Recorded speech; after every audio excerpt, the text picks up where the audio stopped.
Want to greet everybody today. Brother Charlie, it's sure good to see you. May God bless you through the day now.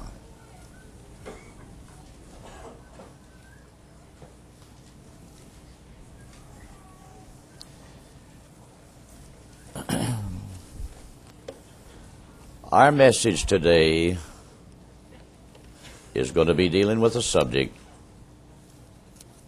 the end of time. I'll never forget back a few years ago when we used to make all these moonshots. The day came when the rockets all set. The minutes are ticking by. And after a while, some of the officials would give the word, all systems go. I want to say today, all scriptures are go.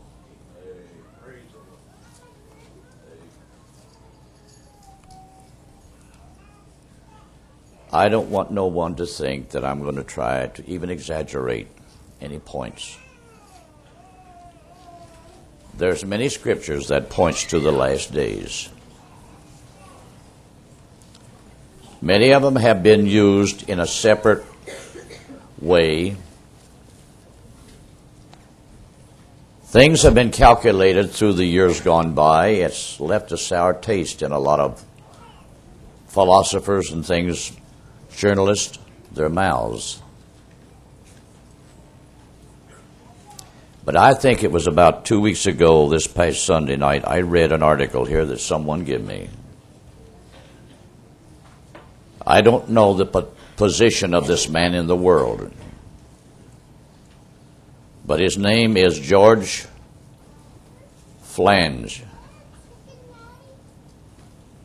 And the title of it is The End of the World Near. Now we've got universities hooked on. Different groups of people today are hooked on.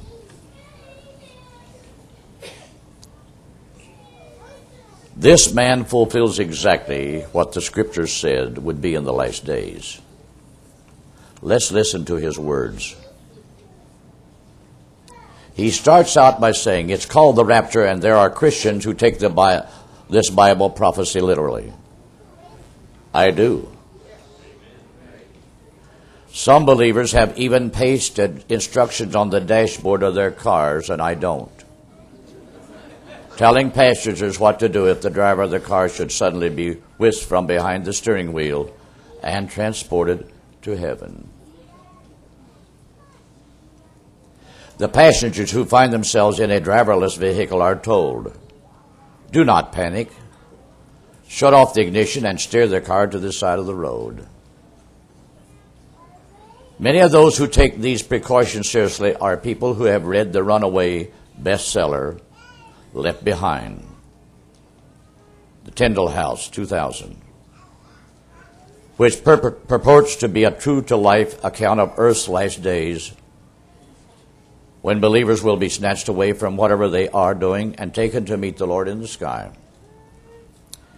In the apocalyptic suspense thriller, airline passengers simply vanish in midair, leaving their clothes and bewildered companions behind while chaos breaks out worldwide. The novel by Tim LaHaye and Jerry Jenkins is pure fiction, but it's based on the Bible. St. Paul describes the rapture in one of his letters. The word rapture comes from the Latin word meaning to seize or carry off. In the words of St. Paul, the Lord shall descend from heaven, and the dead in Christ shall rise first. Then we who are alive shall be caught up together with them in the clouds and meet the Lord in the air. In other words, when the end of the world comes, the believers shall be snatched away to safety. Wherever they are driven, whether they're driving an automobile down the freeway, walking behind a plow, or sitting in a theater. Christianity has always taught that the days of this world are numbered. The Bible points to the signs that will accompany the end times, as they are called. With these Bible signs as their guide, prophets through the ages have warned that the curtain was about to fall on human history. So far, they have all been wrong. Even Billy Graham misread the signs in 1950. The evangelist told an audience, we may have another year, maybe 2 years. Then I believe it's going to be all over. Among the biblical signs pointing to the last days of the world as we know it, Graham mentioned the perplexity and distress in the world, the breakdown in morals and more devastating and more frequent wars. The end did not come, and Graham no longer predicts when the world will end. God alone knows. But more Christians than ever appear to believe that the end time is approaching.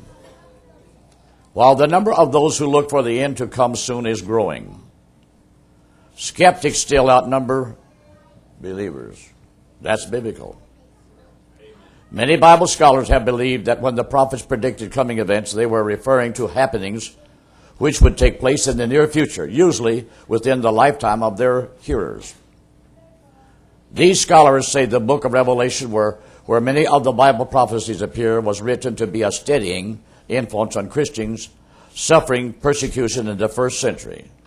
Such expressions of what soon must take place, or for the time is near, must stand as warning against applying the book of Revelation to latter centuries, they maintain. Meanwhile, we may want to take comfort in something a conference of world, listen to this, a conference of world scientists said recently. They predicted that the universe can look forward to about 5 million more years. We should be able to settle our differences by then. And I say, no, you won't. Because you'll be in hell, of which you don't believe. Now, brothers and sisters, I've got material this morning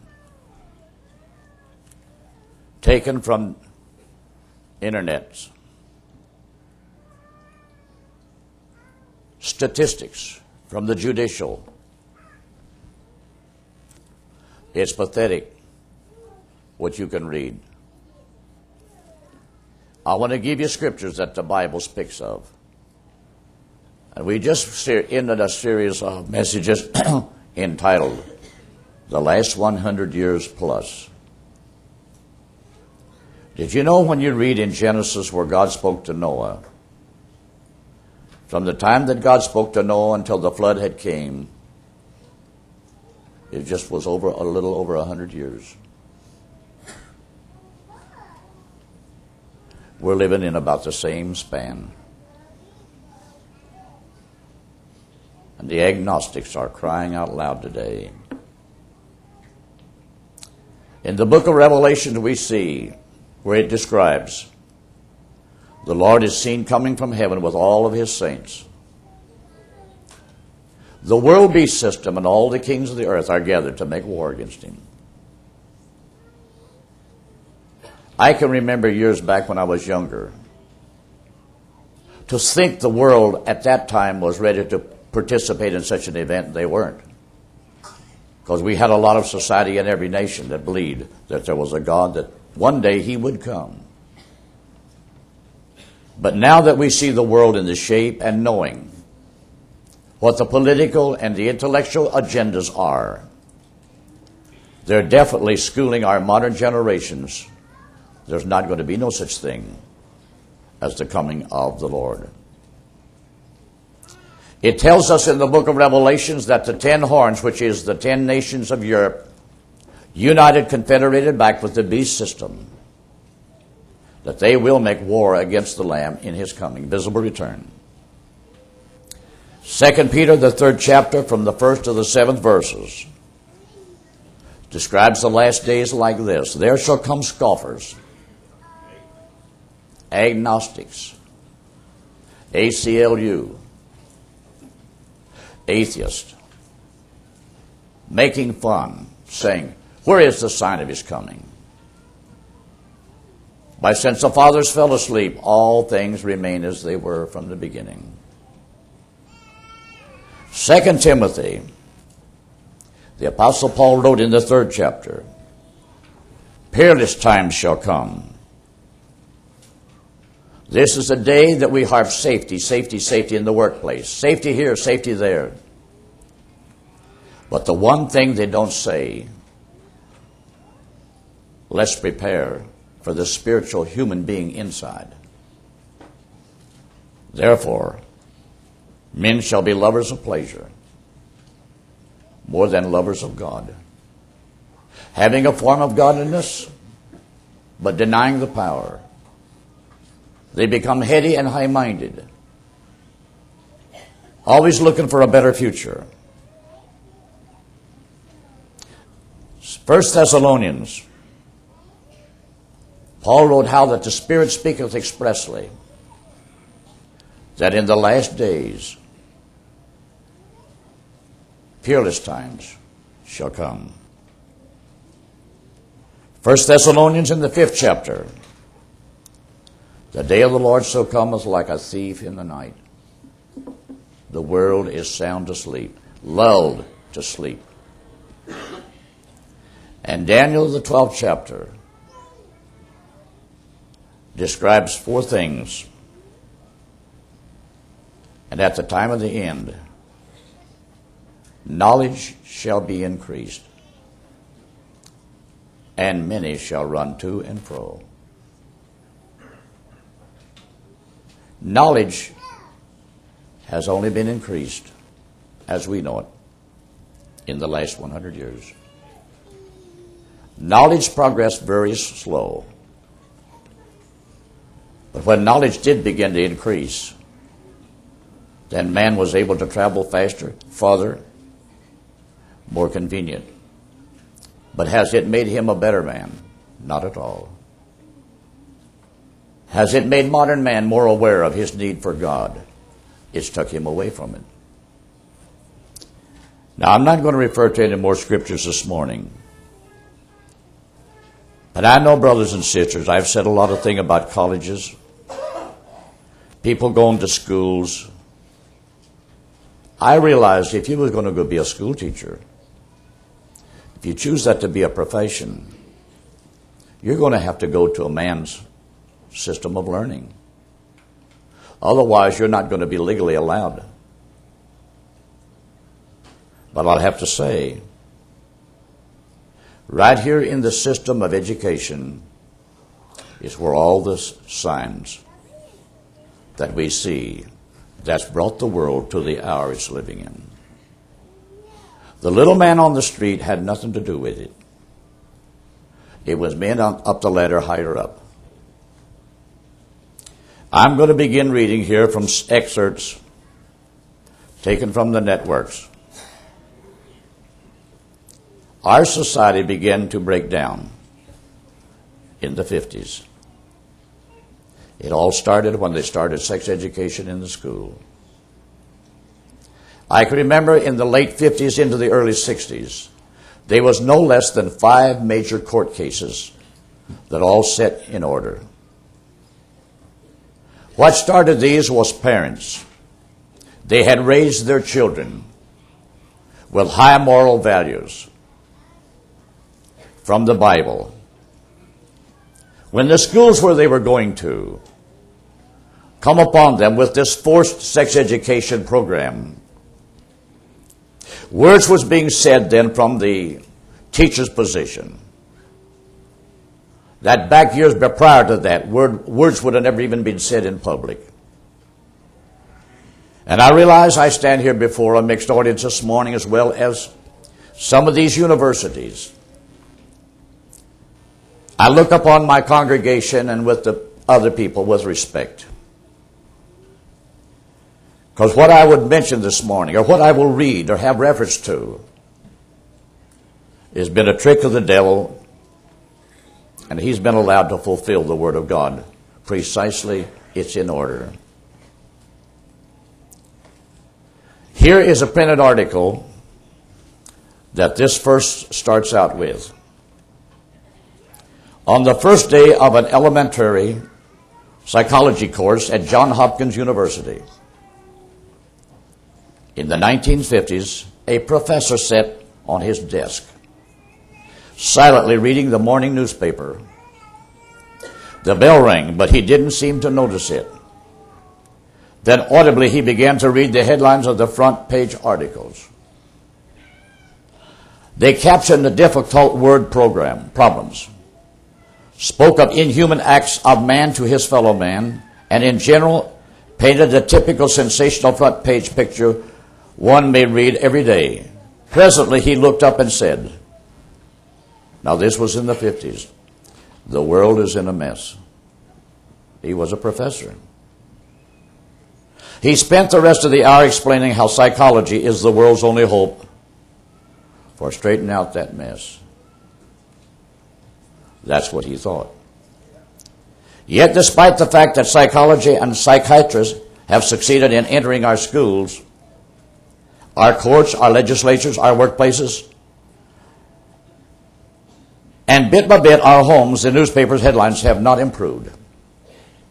They continue to report about lawlessness and greed, an increase in youth violence, robberies, theft, deceit, overcrowded prisons, a decay of morality, child abuse, alcoholism, a growing drug industry, and usage, the disintegration of the family, an increase in teenage pregnancies, and teen suicide, a lack of motivation under students, an ever-declining literacy rate, dwindling test scores, and of graduates who can't even find their home city on a map. In short, the world is in a far greater mess than what it was imaginable to be in during the 1950s and probably has ever been before. Now, it sounds bad, don't it? Now, that was back then how a professor looked at it.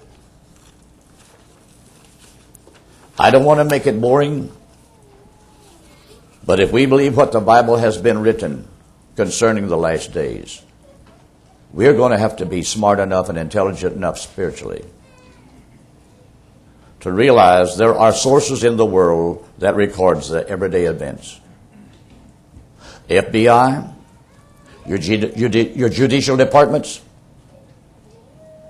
law systems, school systems. When leaving before in the 1950s, a youngster would repeat the process he had become accustomed to as a child. A man knew he would get a job, get married, and have children. Today, however, there is no certainty of a job, and being on the dole is a nice alternative.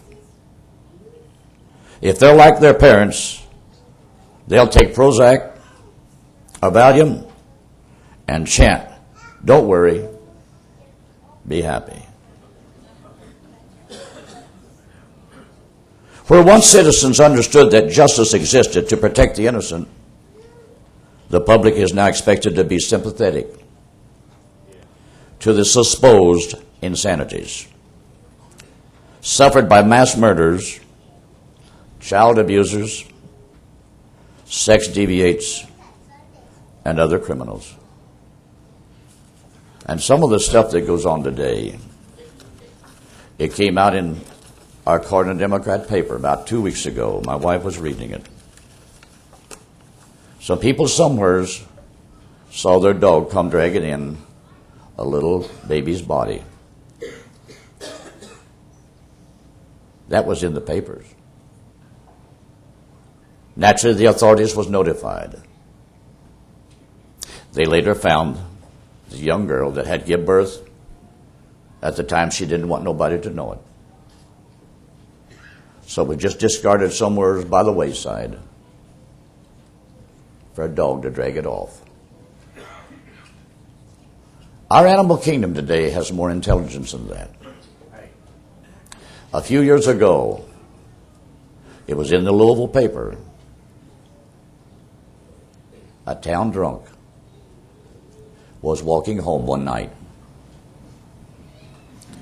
And he was walking up a lone, dark alley.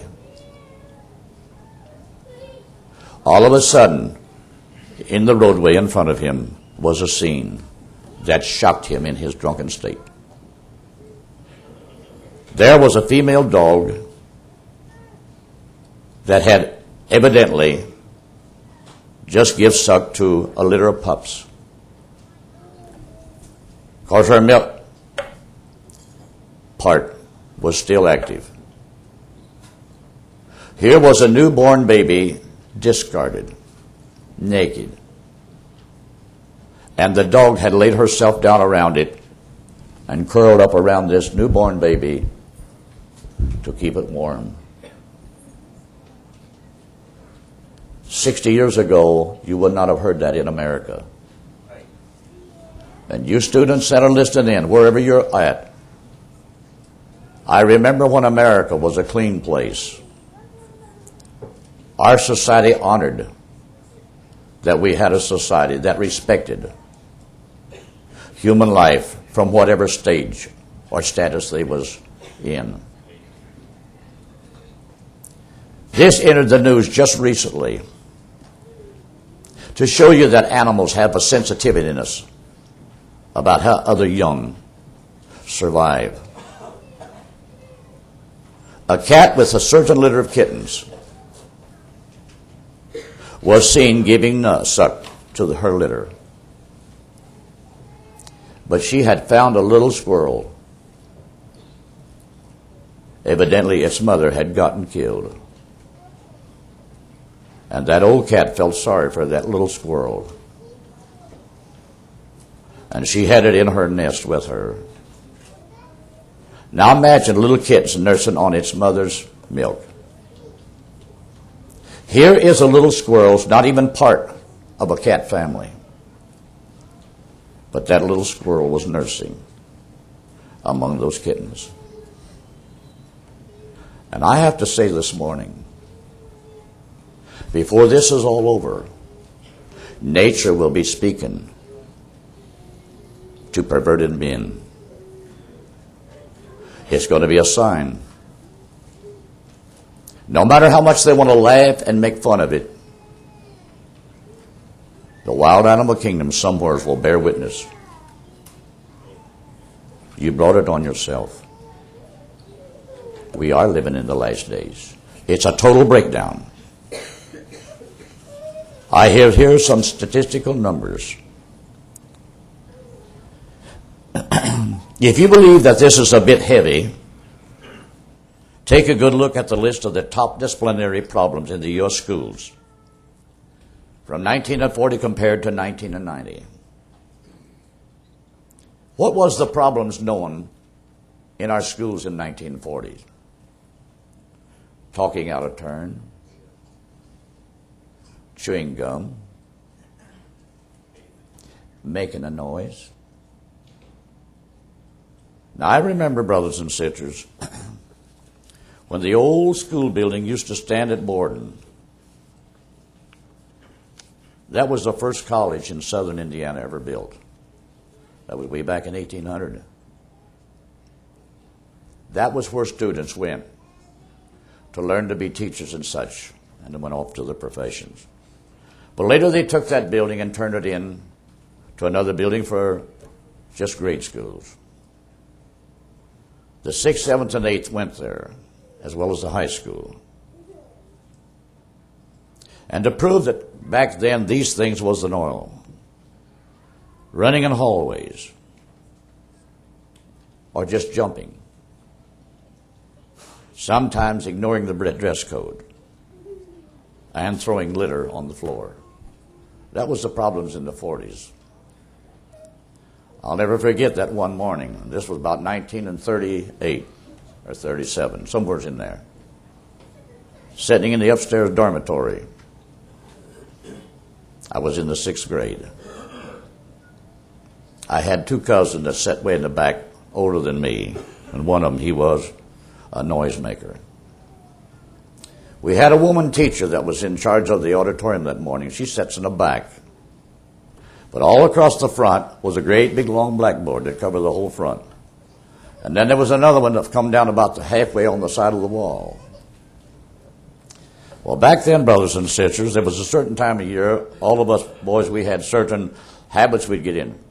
For maybe 3 or 4 weeks, we played marbles. And maybe for another 3 or 4 weeks, we made pop guns.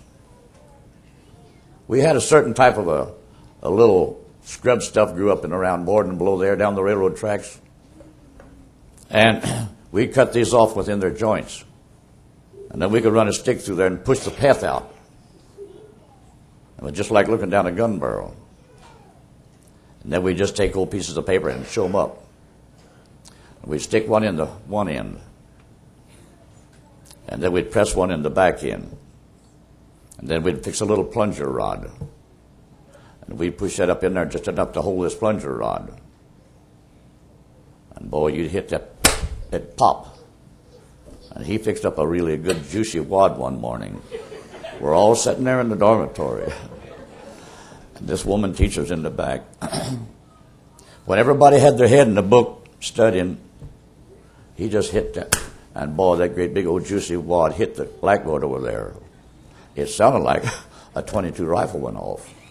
Oh, everybody, it shocked them. Now, why are you bringing this out? What the problems was in the 1940s. Noise making. And the teacher said, who did that? All we had to do was just look around and see where that cousin of mine was at. He had his head in the book. But that wad, it splattered all over that wall. Whoever did that, go wipe it off. Nobody moved. That was the problems back then. No home was broken. Nobody got a grade for it, though. But in the 90s, drug abuse, alcohol abuse, sexual behavior, attempted suicide, rape and sexual assault, robbery and theft, physical assault. And when I read that robbery and theft, I want you to know, brothers and sisters, I was given this one little piece out of the paper the other night. And this is the way the judicial system operates today. This man had known that this family had left their home for a vacation. He broke into the house and robbed it of its values. When he left, he went out to the back door, and the back door led through to a side entrance into the garage. That's the way he left. He didn't want to be seen. When he opens the back door to go into the garage, and the door's shut, for some reason or other, it automatically locked itself. Well, now he's inside the garage. And he's trying to get the back door up, and for some reason or other, it won't budge. Now he's locked in this these people's garage. And he's robbed the house. He's afraid to make a noise because he don't want to get arrested. And they're written in the article. He survives 8 days on a case of Pepsi-Cola that they had stored in the garage and a sack of dried dog food.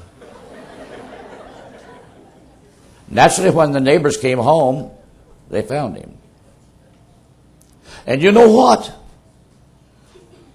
Instead of him getting a penalty of going to jail, he sued them for the things he suffered while in that garage for 8 days. And he got several $1,000s. That's America's judicial system in its breakdown. That goes to show, brothers and sisters, is all this education, is it making our nation better? No. Socially, mentally, we're falling to pieces. I have to say. But the critics will say, all things are going to get better. The Bible don't say that. Since 1960, the violent crime rate in America has increased at least fivefold. In 1960, here's the statistic. There were 160 and 9/10 violent crimes per 100,000 citizens. In 1992, 32 years later, there were 757.5 violent crimes for every 1,000. The second figure is alarming, not only due to the tremendous increase in crime it represents, but especially due to the ages of the offenders. It includes juvenile delinquency. Once more, speeding in hot rods. Today, children kill other children without compunction or remorse. Even 10-year-olds defendants in homicide cases average between ages 20 and 25. Now, defendants are typically ages 15 to 20. They're getting younger. Schools are no longer the safe havens they once were. Places where students were free to develop and learn the skills necessary to have success, productive lives. During the 1996 through 1997 academic school year, 6,093 students were expelled for bringing firearms or explosives to school. A recent study of the U.S. Department of Justice and the National Association of School Psychologists provides startling figures. Every day, 100,000 children take guns to school. Each day, 6,250 teachers are threatened, and 260 teachers are assaulted. Some 14,000 young people are attacked on school property. Every day, and 160,000 children miss school every day because of the fear of violence. A large percentage of this at risk.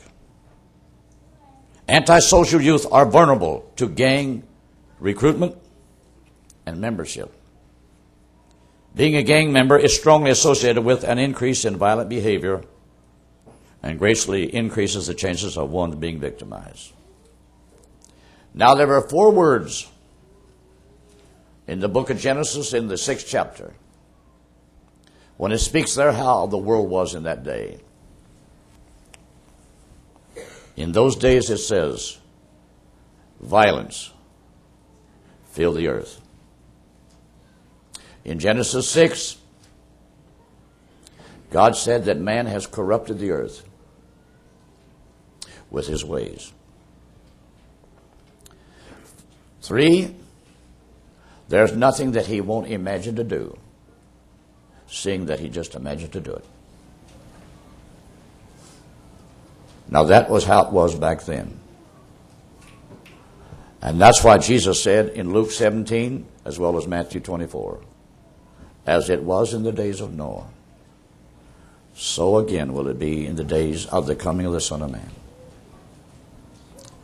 Why don't these statisticians, philosophers, why don't they look at the statistics? They are the ones that has caused it to be like this. This silly system we got in America, the ACLU, America's Civil Liberties Union, they're atheistic. They know exactly what they're doing, and they know exactly why. I've noticed in the last week, practically every evening, they run a film across the screen showing different children throughout the state of Kentucky. One will say, I'm a Darwin, holding up the skin of a gorilla's face. Another one, I'm a Buddhist. Another, I'm a Hindu. Confucius. And another little girl, I'm a Christian. And then a man comes along and say, and the answer is the schools of the state of Kentucky. What a day.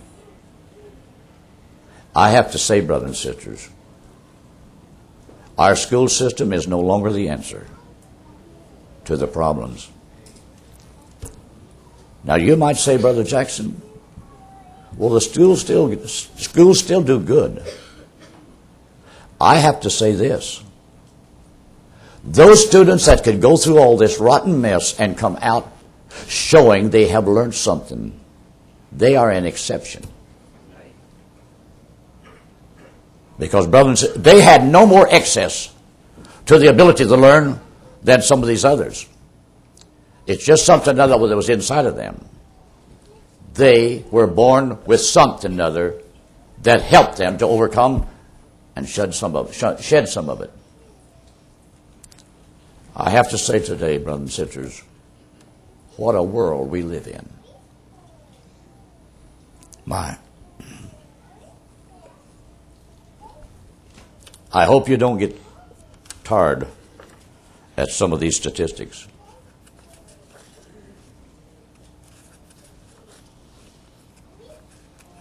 Because, brothers and sisters, listen to this on drugs. Before the 1950s, the social problems of drugs were relatively narrow. I remember, brothers and sisters, growing up, going to school, drugs was something you never heard of. It was rarely that you ever heard anything about what dope was. You may hear once in a while, somewhere like in New York or Chicago, there was a certain element of gangs. And they played around with dope and stuff. But it was not a scourge throughout the local communities and our school systems as a whole. The social problems of drugs were relatively narrow, and confined problems existed with heroin in larger cities. Marijuana had a small following. Some amphetamine abuse existed, but drugs were rarely mentioned as a major social crisis. This is back in the 50s. But since then, the situation has changed drastically. According to one source, teenage drug arrests in the United States have risen 1,451%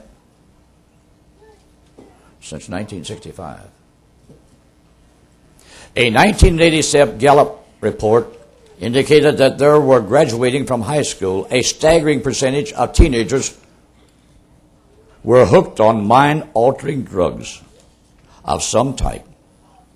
85% have experimented with alcohol, and 57% have tried an illicit drug. Brothers and sisters, let's look at this. They have a lot of these drugs out today, and I know that, especially in the college, university areas, sometimes they're just introduced to teenagers going to school, maybe for the first time. All these will help you. They help you to relax. They help you to meditate and really think. So they take something other. Well, mentally for a little while they feel good. They just feel like they could go all 24 hours. But little do they realize what it's leading them to. After a while, brother and sister, one calls for two. Then after a while, the body gets addicted. After a while, they can't leave it alone. After a while, it takes something a little stronger. And then this begins to break down the human mind of thinking. In 1969, went to Baltimore, Maryland for a meeting. The pastor up there, the Baltimore University, says, I'm going to take you one day down and show you how the drug addicts really go to college. He was driving. We was coming down this main thoroughfare, entering this area where the college is at. He says, now then, when we turn left down here, and we're going to go right up past this great big lawn. This lawn had a lot of beautiful maple trees. He said, I'm going to drive slow. You just look. Underneath of every one of these maple trees was students sitting with their heads propped up against a tree. And you could tell them someone was sound. It looked like they were sound asleep. But he says most of them are stoned out on drugs. Here's their books laying on the ground. They're allowed to go out there and study. But they're out there no time, he says. Most of them are out. And they're going for higher learning. And I thought to myself, 69. I have to say, then that must have been the beginning of the great rush into the colleges to get dope into the schools. Young sisters, you ought to thank God that God somehow or other have kept you away from such junk. I won't read it, but it's right in here. The statistics prove not so many young girls are hooked on selling drugs as they are hooked up on, they get addicted to it. And then they don't go out and rob to be able to buy drugs. They're compelled by the condition and the predicament to sell their body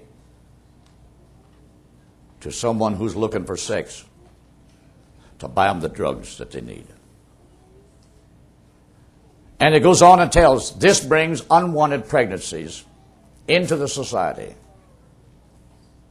Well, why are you telling this, Brother Jackson? I get tired of people looking at me and say, I don't know what I'm talking about. I can read just the same as you.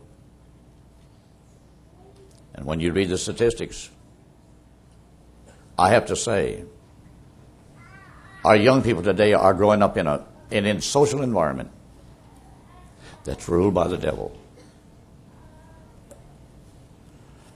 I got some other startling things here. I knew when I picked this, some people might just, well, I wish you'd stop reading that. If I don't read this and feed this in with the scriptures, then people can say, well, that's just his way of interpreting the scriptures. But you can see, brothers and sisters, when here is the data, and I didn't write it, then I have to say, now do we see what the Bible said? So I have to say, brothers and sisters, at present, listen to this, to show you how the United States has drifted in the past number of years. At present, the United States leads the developed world in the percentage of single-parent households. God have mercy. With dependent children. But other developed countries, notably Sweden, Australia, and the United Kingdom, are experiencing similar problems. The United States also leads the developed world in divorce rates. But the rate of increase is higher in other countries. The divorce rates more than doubled between 1970 and 1990. In Canada, England, Wales, France, Greece, the Netherlands, and former West Germany. Between 1960 and 1991, 31 years, unwed pregnancies have increased 310%. Now, brothers and sisters, I realize from the time this sex program entered our schools, this was not designed, brothers and sisters, by former school, we'll say, principals. This had to be a new breed of teachers that have studied a little bit of what the communist world was advocating. And that's where I go back to 1946, coming home on that troop train. Here's all this communist literature. You can't find it no more. They take it away from society. How we will destroy America from within. And brother, they have done it. No, I don't say that they were communist teachers. But in our systems, brothers and sisters, we've got a lot of communistic ideas. They're atheistic.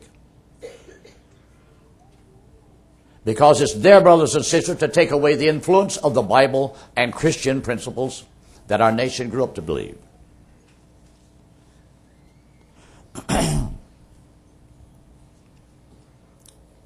15 to 19-year-olds. At present, 1 in 10 Americans, teenage females. 12% of all female teenagers and 21% of those who have had sexual intercourse became pregnant yearly, which adds up to more than 3,000 a day. Of these, more than 3,000 pregnancies per day, approximately 46% result in live births. 41% are aborted. Now listen at the critics. I become an old man. I become incapacitated. My old bones are filled with arthritis. I'm using myself as an illustration. I can hardly get out of bed.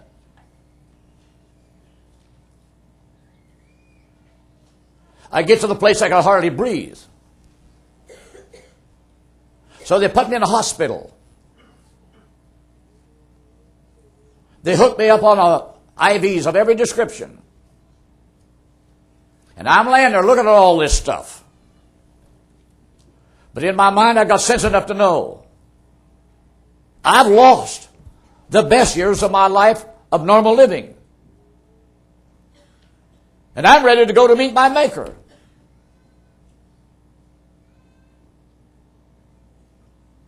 And one day the doctor comes in, and I grab him by the hand. Sir,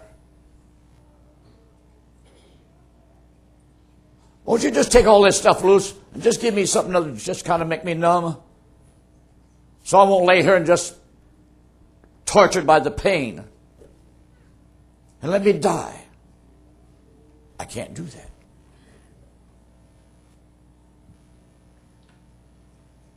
Why? Well, that's murder. Well, what do you call aborting all of these little live babies?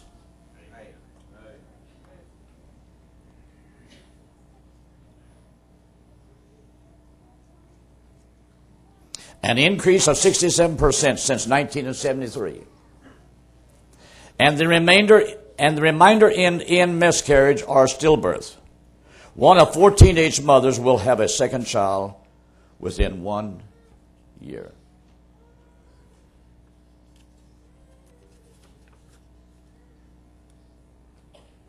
Brothers and sisters, reading these statistics shows that since 1950, our nation has entered that downward course. To a certain realm in American society, yes, there is a learning of the high tech. There's just a few brothers and sisters that really get to enjoy the benefits of what a high tech does. I got another slip over there. A woman goes into a restaurant. She's sitting there with a boyfriend. They get into an argument. Then she hauls off and takes her soft drink and throws it in his face. Well, then part of it goes on the floor. Well, then they kind of get to scuffling around. And she slips on this and falls and breaks her ankle. Then she sues the restaurant. And it tells the thousands of dollars she got. That's our judicial side of America today. Nothing is done with a practical, sensible mind. Brothers and sisters, I've said this. Be careful where you blow your nose. The day may come when they will sue you for that noise. It don't sound good. It's not decent. That's not manners. Well, I've heard this remark. You know how to tell a good Democrat?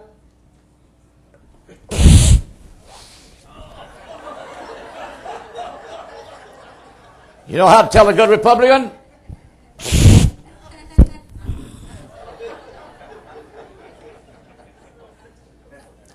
They don't do that no more, but I can remember when old Harvard.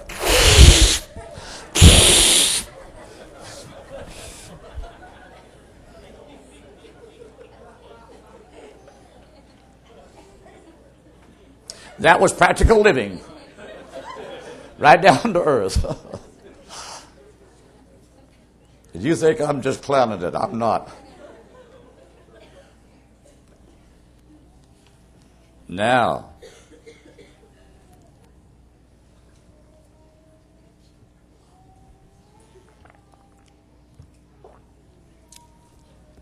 suicide in America, most of it is caused to dope. Dope deranges the mind. The mind cannot look at things practical. When the person can no longer look at himself or herself and begin to calculate and realize what I could have done and what I didn't do has put me in this, and try to think better how they might work themselves out of it, you can see the dirty devil then attacks their mind and give them negative thoughts about themselves. The suicide rate among American youth, especially those 15 to 24 years old, has increased dramatically. During the past 3 decades, that's 30 years, from 1957 to 1987, the suicide rate from 15 to 24 years old increased from 4 to 12.9% per 100,000.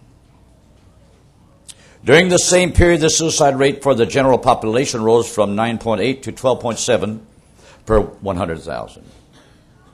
Today, suicide is the second leading cause of death for 15 to 24 years old. The leading cause of death in this age group is automobile accidents, of which the majority is related to alcohol abuse. The suicide rate for American 10 to 14-year-olds increased by 190% between 1963 and 1995. From 0.6 to 1.74%, 100,000. Now, brothers and sisters, the statistics just keep on going, painting a negative picture of America from every facet of society. Nothing good. And yet, brothers and sisters, it doesn't matter whether it's politics in Republicans or Democrats. What we need is better education. Better education? I've heard that ever since I first started to school. Will we ever reach that point? That we have that better? No, because every generation we get another breed of advocators or educators. Well, we need to do this and we need to do this. They send them to school today, brothers and sisters, to learn about a lot of junk. It's no longer the principles of reading, writing, and arithmetic. And this thing over there in North Carolina, they have 2 schools that they broadcast once in a while. There, these principals are going to compel these students to read this Koran. For what reason? I was never forced to read something other than I'm not going to get a grade on. They're not going to get grades on it. If I read anything back then, brothers and sisters, it was either about Wyatt Earp or Wild Bill Hickok. It didn't hurt my education. But today, brothers and sisters, now listen to me, brothers and sisters. Young people, I realize today our society is in such a mess. In most cases, yes, both daddy and mother have to work. Because, brothers and sisters, since America has been going this way, Satan has programmed our total society that you almost have to have 2 breadwinners in the household to make it. And so we leave these little tots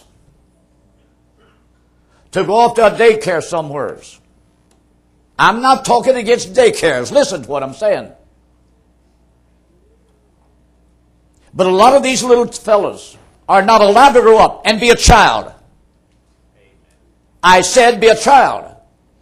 Grow up like a child. He's compelled from time about 3.5 years old to begin to start learning something other. Learn what? God made that little creature to learn how to be a child. Now, I'm going to use something other, brothers and sisters. You may think, I have no right to do this. I do. The horse industry. Do you know when a colt is born? That colt, especially these thoroughbreds that enter their races, there's many a colt that never enters the track. Why? He may be born with all the purebred genes behind him to make it look like. But that colt is tested scientifically for his ability to learn. But these vets will tell you this. There's certain things you do not crowd down that colt's mind. Because when you crowd too much, there can be an inward rebellion. And after a while, the colt will begin to rebel. It refuses to learn. It refuses to allow itself to be developed. And if it's ever going to run on the track, the X-rays its knees. If its knees are not fully developed the way they think it ought to be, he's not put on a track. Now, if the horse industry's got sense enough to know that mentally and physically there's a practical way to look at things.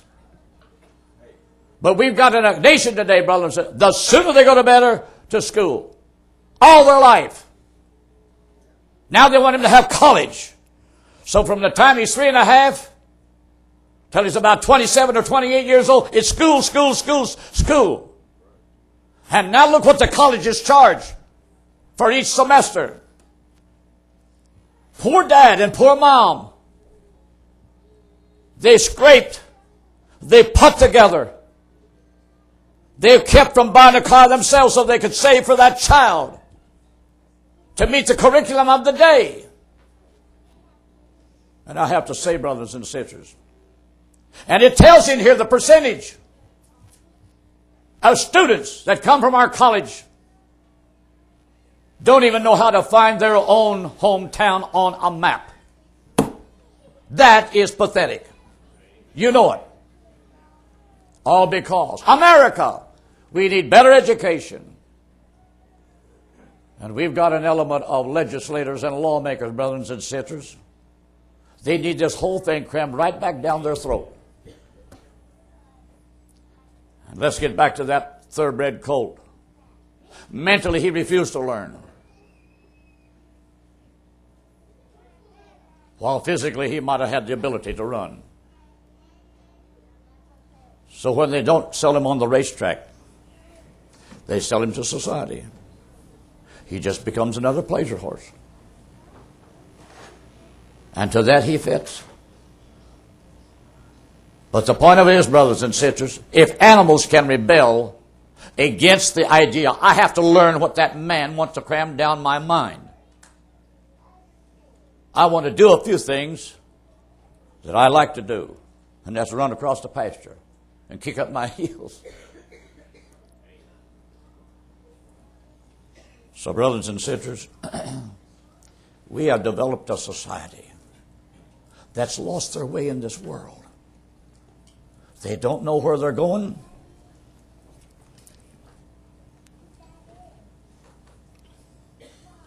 My. When you look at some of these brothers and sisters, it just absolutely turns you off. Listen to this statistics. In 1910, only 2.2% of American children between the ages of 10 and 14 could neither read nor write. 19 and 10. What a percentage. Let me read that again. 19 and 10. Only 2.2%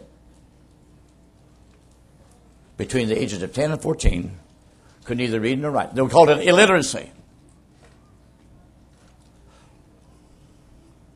It is important to note that the illiteracy of 19 and 10 reflected, for the most part, children who never had the advantage of schooling. Here it is. The illiterates of today, however, are not people who never went to school. They are predominantly individuals who have spent 8 to 12 years in public schools, and they're considered illiteracy. According to the National Audit Literacy Survey, 42 million adult Americans cannot read. 50 million cannot recognize so few printed words. They are limited to a fourth or fifth grade reading level. Think of that. 1 out of every 4 teenagers drops out of high school, and of those who graduate, 1 out of every 4 has the equivalent or less of an 8th grade education. America, the great nation, and yet we spend millions to build our institutions. But is it bringing back the benefits?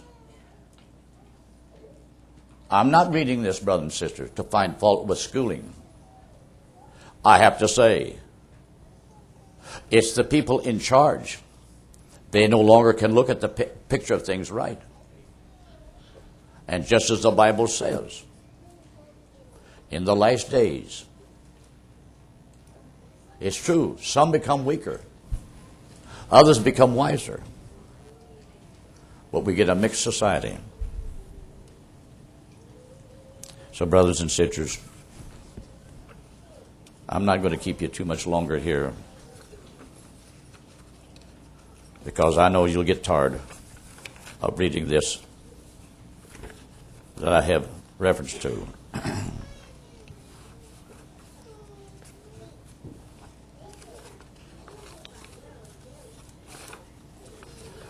This is the breakdown of the social picture of the American home.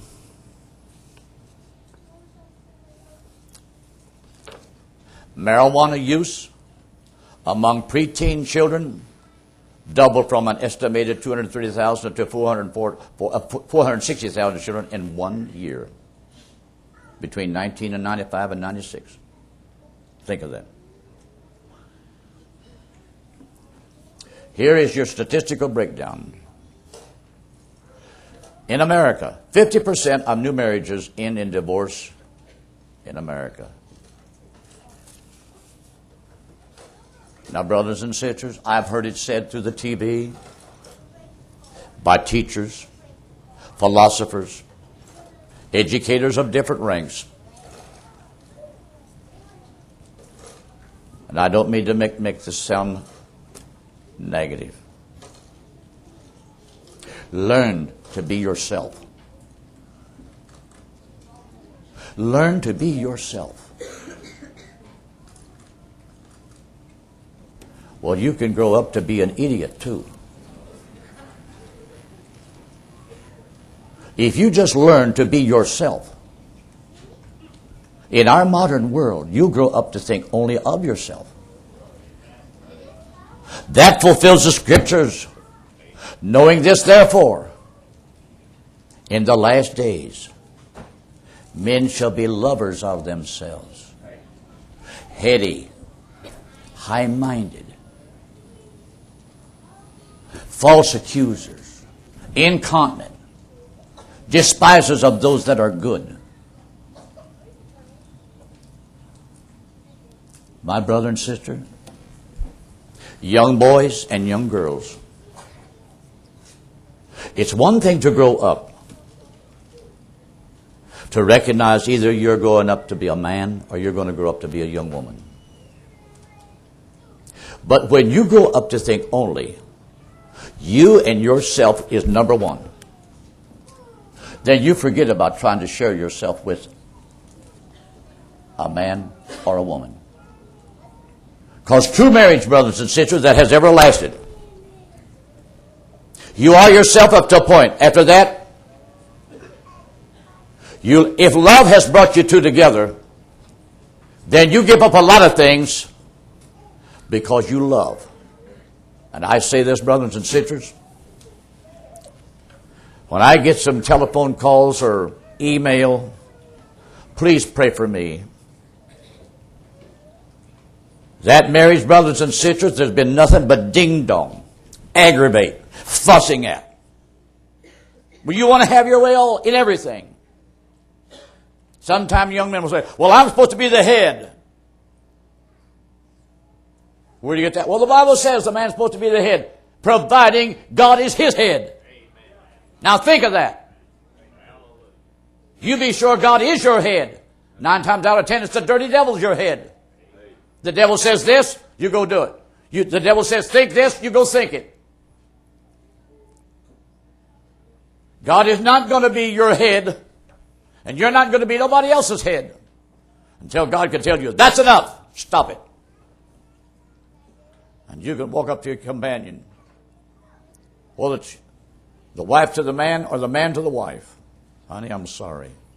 I realize I went too far. And how many times, brother and sister? And this is the day of the social, it's almost just like an upheaval, a volcano. We come out of school with a degree. And yet, brother and sister, we're as stubborn, arrogant. All we think of is ourselves. I want to get somewhere in this life.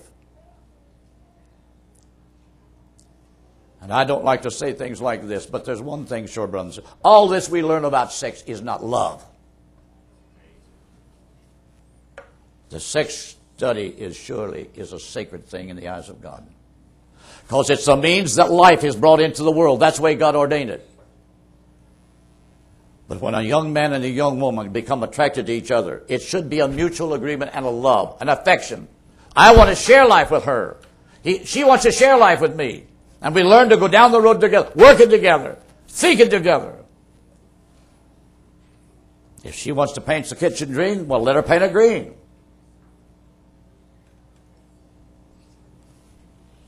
But I got to go out and feed the hogs. Well, don't give them too much. They might vomit, you know. Stay in the kitchen, woman. Now, that's just merely an illustration that I'm using. How many understand that?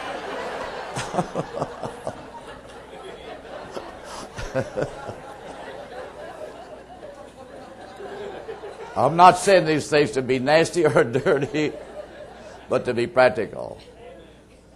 And when we look at these statistics, I have to say, something brought it on.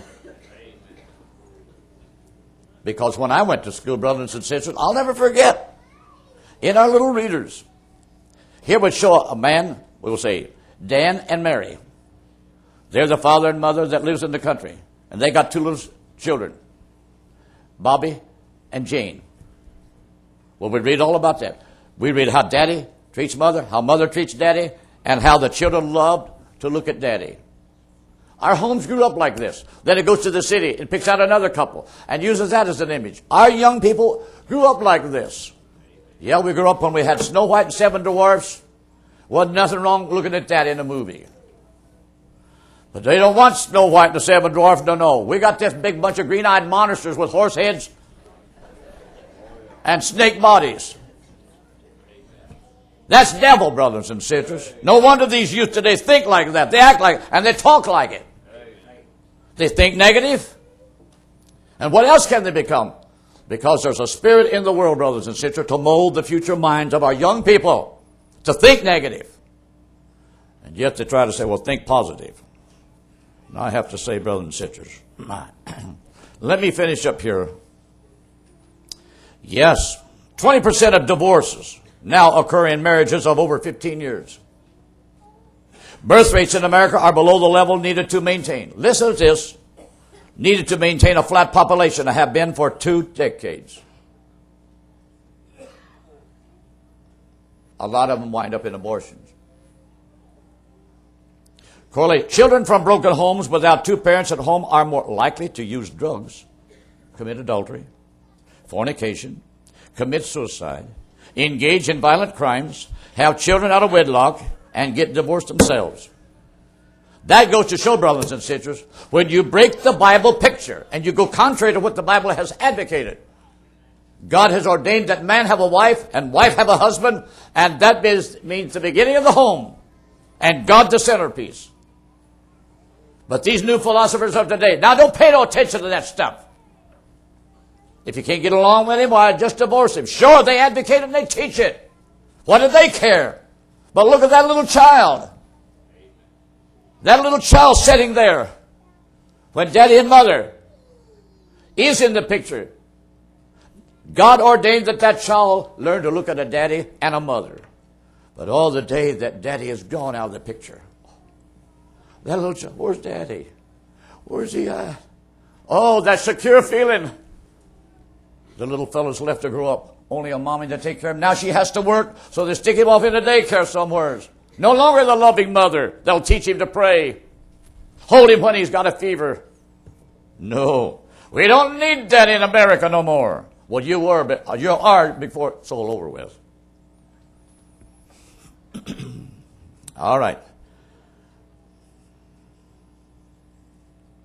As family in America suggests totalitarian government actions in this arena, handing out condoms in schools, giving tax advantages for mothers who use daycare, but not for those who care for their children themselves, and attempting to replace fathers with handouts and so forth, are designed to make things worse and increase the dependence of the population upon government and controlled apparatuses. Things worse and increase the dependence of the population upon government and everything else. That's America today. And then when we hear, brothers and sisters, drive-by shootings, what a shame. Well, I realize, brothers and sisters, I've read a lot of statistics this morning, but it's all true, because I didn't write them. But it's a picture of the nation that I was born in. And you old ones can say yourself, we grew up as a child in America when you weren't as scared to get out on the sidewalks at night, whether it was in Jeffersonville, Louisville, or New Albany. And I can remember when we lived in the country, once in a while me and my sister would come down here to Jeffersonville on 8th and Penn. Just over the Fulton Street. That's the street over from 8th and Penn where the Brown Tabernacle is at. I had a cousin there. We would stay there a while. Then over on 9th Street, we had another cousin. We'd stay with them a while. But there used to be a policeman that would walk the beat up through there. They didn't ride in their cars. This policeman would come along, walking the beat. And here'd come little kids out of the house. They knew him by name, and he was their friend. They didn't call him old Whitey. And here, I've said to myself, here's this policeman with about a half a dozen little tots hanging on his hands. And he's walking to the corner, and especially when the school period did start, that he comes, brothers and sisters, to stand at the street corner to help all these school children across. And they all want to hang on to him.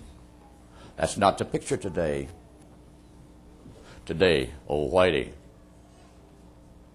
And I'll say this. We've got a lot of young men that grow up to never feel sympathetic for a child. And I don't care if you do become a policeman. If you cannot see the importance of how to look at a child, then how do you expect that child to grow up to think? I have to say, America, we've had it. And we're sinking. Now, brothers and sisters, I'm going to quit for this morning. But you're going to hear some more of this tonight. Because I want to paint a picture.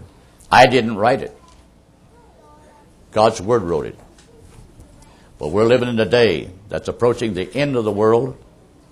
It's not the end of the planet. No. As far as I'm concerned, the planet can last another 50 million years. I'll even pass that guy that wrote this article a while ago. Because there come a time when there's going to be a new heaven and a new earth wherein dwelleth righteousness. Heavenly Father, I pray this morning, Lord, take these words, use them. Help us all to realize, Lord, this word that's been with us for the centuries of time, it stood the test, and it'll be the final analysis when the end of everything has come to fruition. Lord, bless every heart in here today. I thank you now, Lord, for my brothers and sisters in the body of Christ. In Jesus Christ's name, I pray. Amen.